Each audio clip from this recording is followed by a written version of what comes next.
Hello and welcome to the uplifted hand. Oh we didn't move the camera. no. 1 second. We moved. All of our texts are down there, so we moved up to the corner. This is also our This fifth is take. fifth take. Yeah. Okay. Come follow us, follow him. This week we are going over July 20th through 26th. Come follow me. Our eyes are upon thee. Today we're going to be going over 2nd Chronicles 14 and 15. One thing I want to point out while we go through 2nd Chronicles is we just went over 2 Kings. 2nd Kings. 2nd Kings. And the timeline is actually happening simultaneously. So just keep that in mind. But it's also not, because where we left off was 300 years. But at the This was beginning 300 years of before. 2nd Kings, it's around the same time. We'll get into if that it. makes We'll get into it. Okay, so we're going to set the stage for you.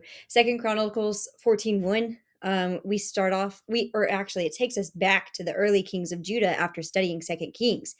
Abijah has died, and Asa became king, and God blesses Judah with 10 years of peace. Chronicles focuses on English is hard. Focuses on the spiritual lessons behind Judah's history, not just what happened, but why it matters for us today. Preparing during peace. 2-5 shows that Asa moved idols. He tore down false altars and commanded Judah to seek the Lord and obey his commandments before strengthening the kingdom's walls. He began by changing the people's hearts. True reform always starts from within. Building before the battle. So 6-8 is going to go into how Asa used the years of peace to build fortified cities and organize Judah's armies. Peace is a gift from God that should be used for preparation rather than complacency, which we saw what complacency turned into with Hezekiah and his son. But Asa is using his 10 years of peace in a completely different way. And it shows that a faithful people builds before the battle begins.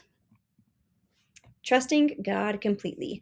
9-15 is showing whenever a vast Ethiopian army invaded, Asa prayed humbly, saying, "Lord, there is no one like you to help the powerless."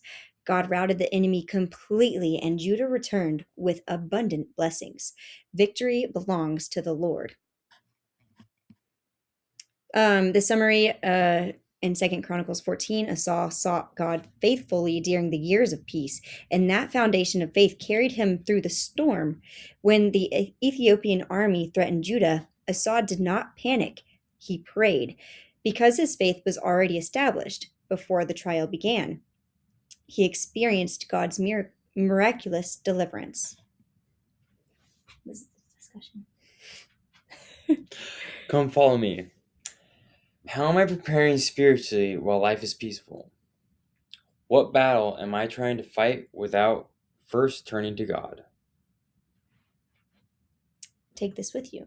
Real faith is built during the quiet seasons, so it can sustain us through the storms. We're going to jump right into the 2nd Chronicles 15. We're going to see the prophet's message in verses 1-7. So the Spirit of God came upon Azariah, who met Asa and encouraged him, saying, "The Lord is with you while you are with him. If you seek him, he will be found by you." He reminded Judah of the dark years when Israel had no teaching priest and no law, and urged them to be strong and not to give up, because their work would be rewarded. Then we see immediate obedience in verse 8. When Asa heard the prophet's message, he acted immediately. He removed the remaining idols from Judah and restored the altar of the Lord. Asa did not delay or debate. He obeyed. Hearing God's word is never enough on its own. True faith always leads to action. And then we go into how they renewed the covenant in 9-15. And it was not just one person, it was everybody. Judah gathered together, offered sacrifices, and renewed their covenant before the Lord.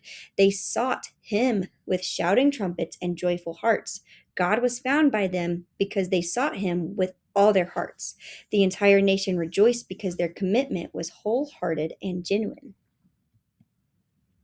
Now we see their devotion and how wholehearted it was in 16 through 19. Asa removed his own grandmother, Maacah, that's how I said it, I don't know if that's right, from her position as queen mother because she had made an idol.